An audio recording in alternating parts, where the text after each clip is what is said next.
There are two ways to build your franchise or transform your franchise in the National Football League.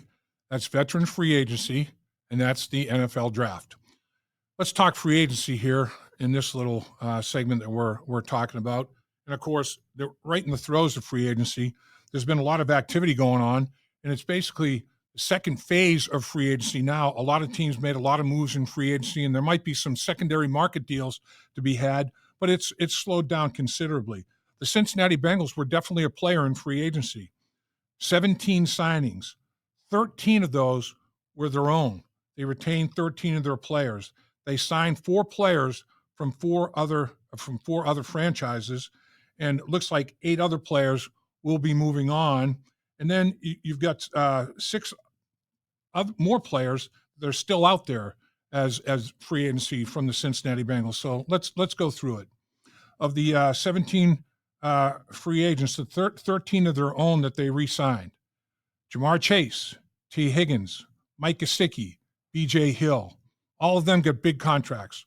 All of them get 8-figure average salaries on an annual basis. All 4 of them have a big thing in common: position versatility. Jamar Chase, T. Higgins, you can line up anywhere.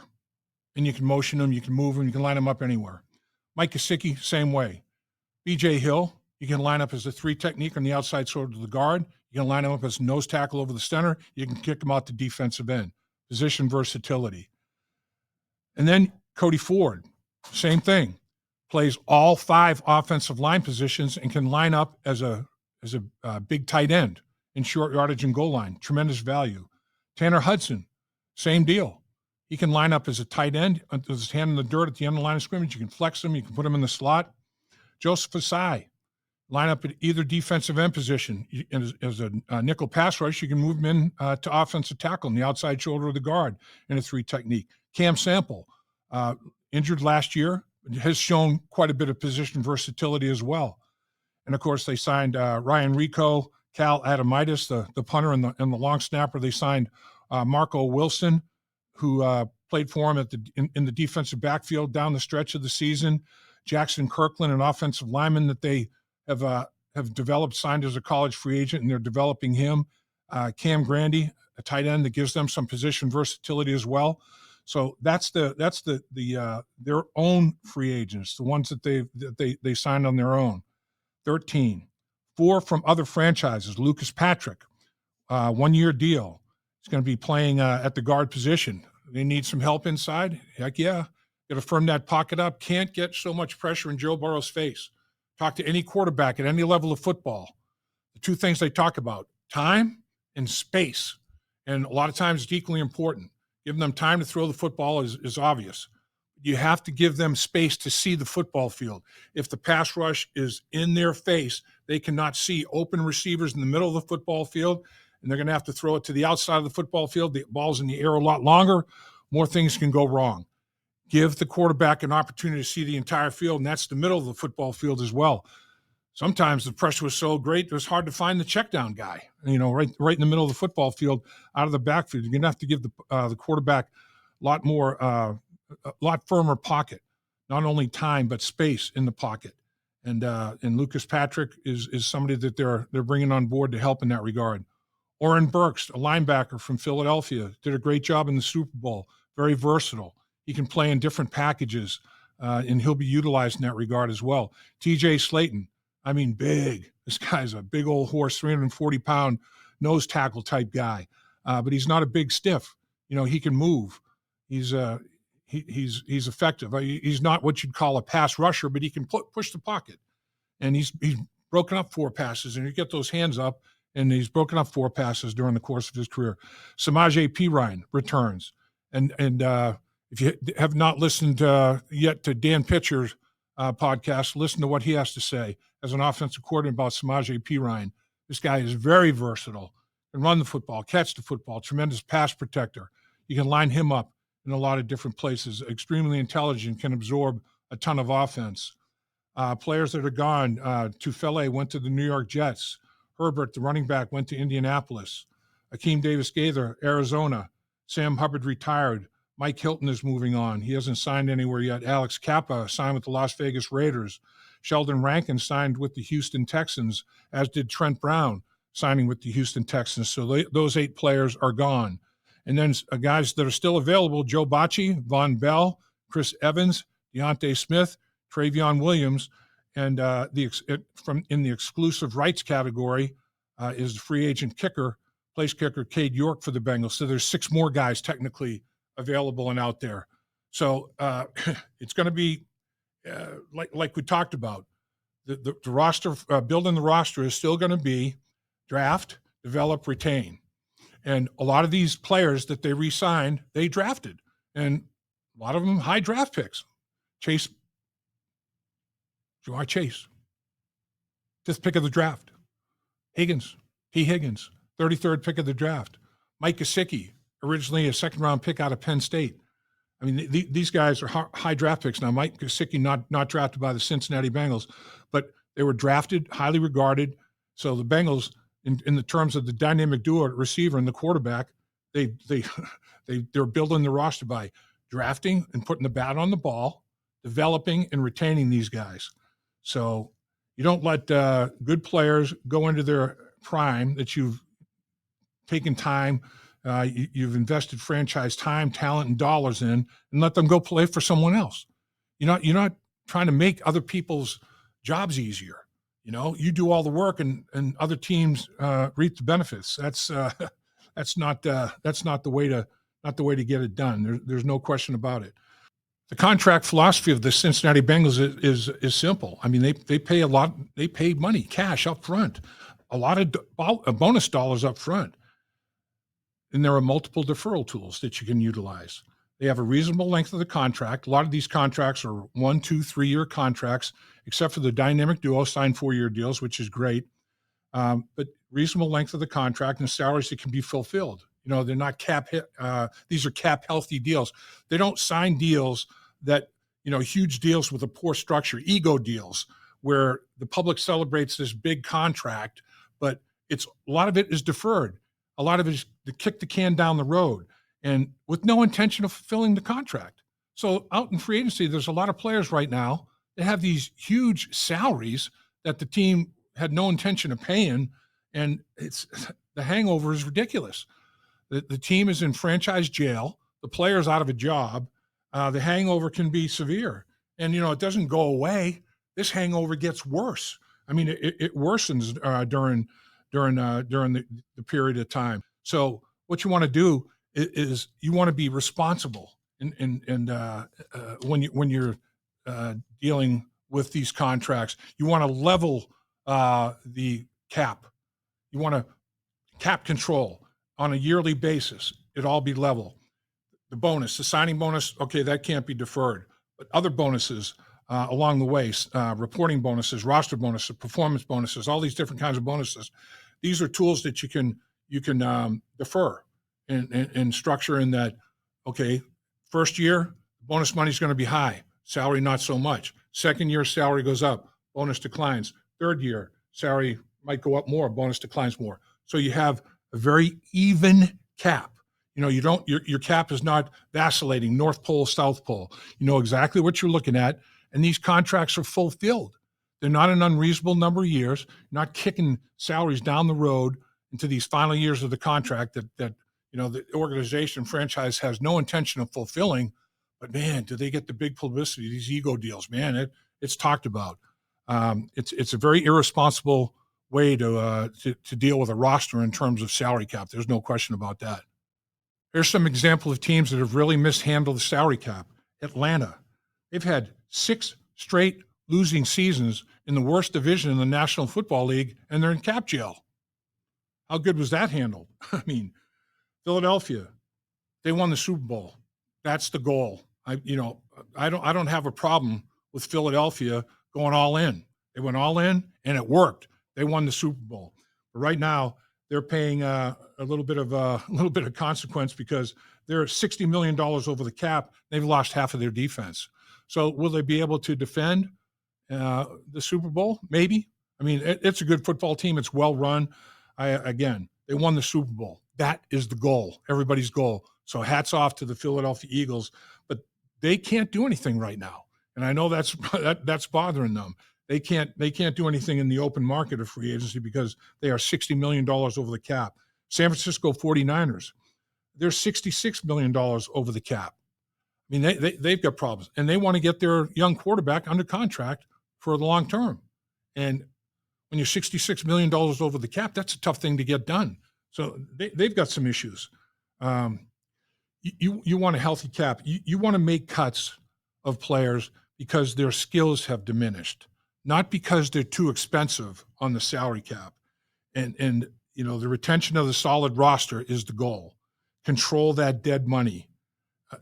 I would hate to have been in a situation where I was waived, not because I had a bad season, but because contractually, it was mismanaged by my representation and I'm too expensive.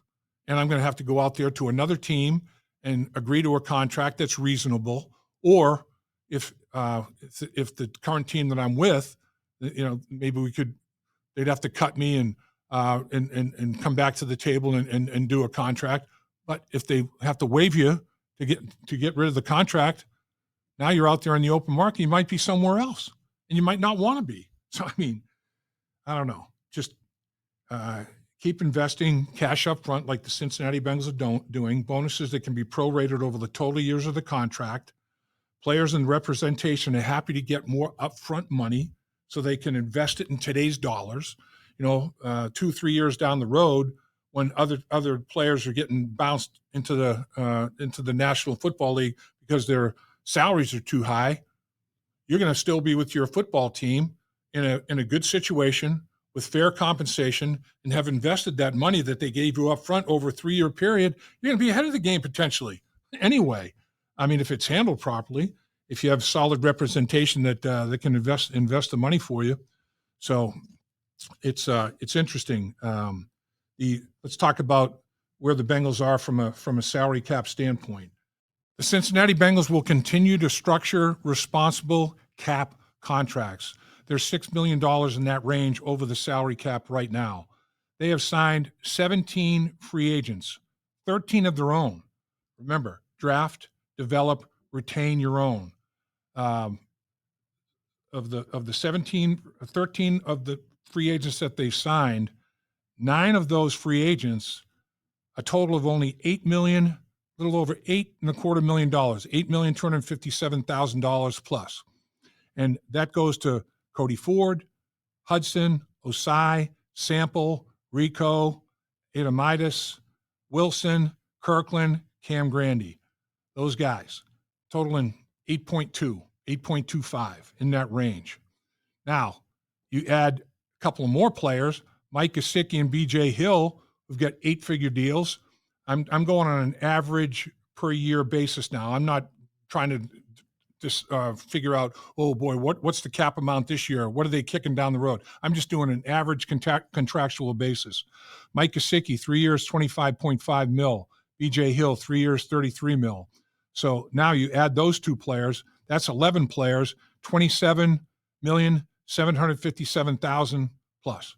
So $27.75 million in that range. That's 11 of them.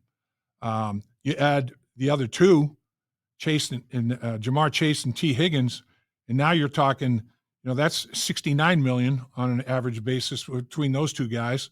$69 million, add the $27 million and a quarter. That's $96.25 million. $96,750,000 for those players. Now you add the 4 free agents that were signed from other teams: Lucas Patrick, Oren Burks, T.J. Slayton, Samaje Perine. That's $14 million for those 4 players. Now you're up to $110,750,000 for all the signings. So what they're doing, they signed quite a few players. I mean, you signed 9 players for a little over $8 million. That's retaining players that you have a role for.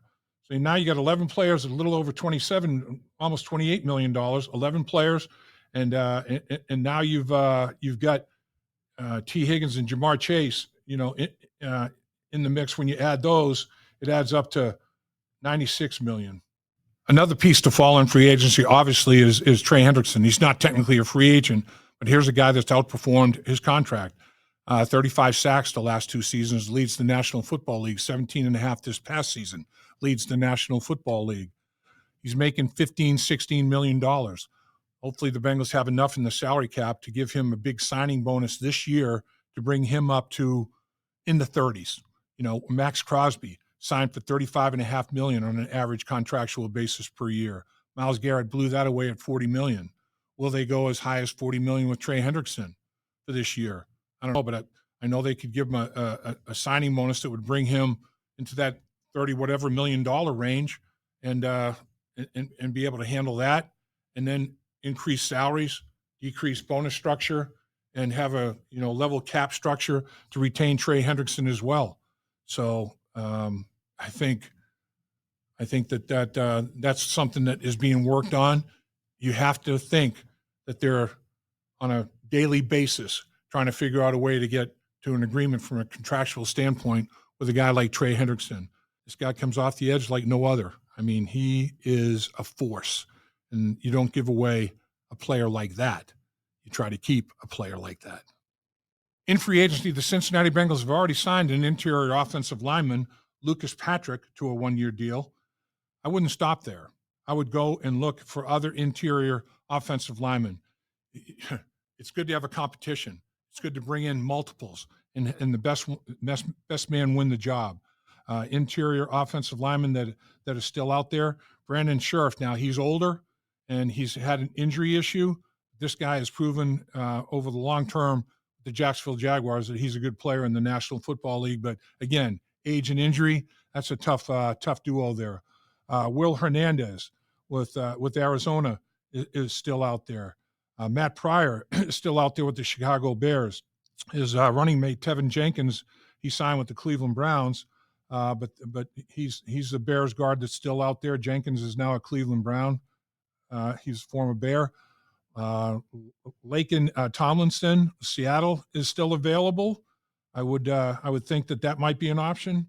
Evan Brown from Arizona, as well as Tristan Colon from Arizona, a couple of options. I mean, there are still people out there the Cincinnati Bengals could sign the interior of their offensive line, not just leave it at one. And then if you sign 2, draft 1 or 2. I know you only have 6 rounds to the draft, and of course that's going to be the next place to acquire players is the draft.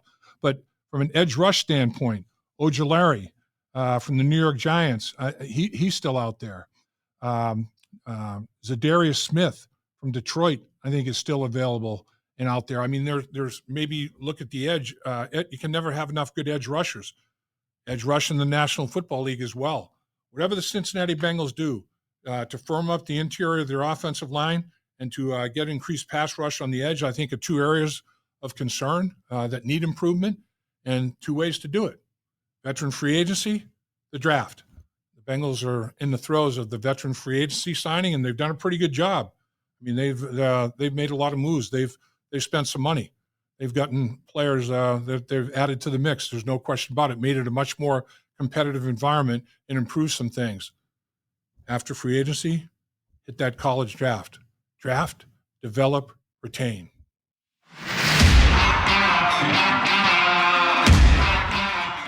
Everybody loves the NFL draft. There's no question about that. So, in honor of that, we're going to have our 3rd annual First Star Logistics draft party. It's going to be at Handlebar at Great American Ballpark. It's going to start at 7 o'clock. And then Friday, of course, is day 2 of the draft, rounds 2 and 3. Brad Johansson will be hosting. Joe Goodberry and myself will be on the panel.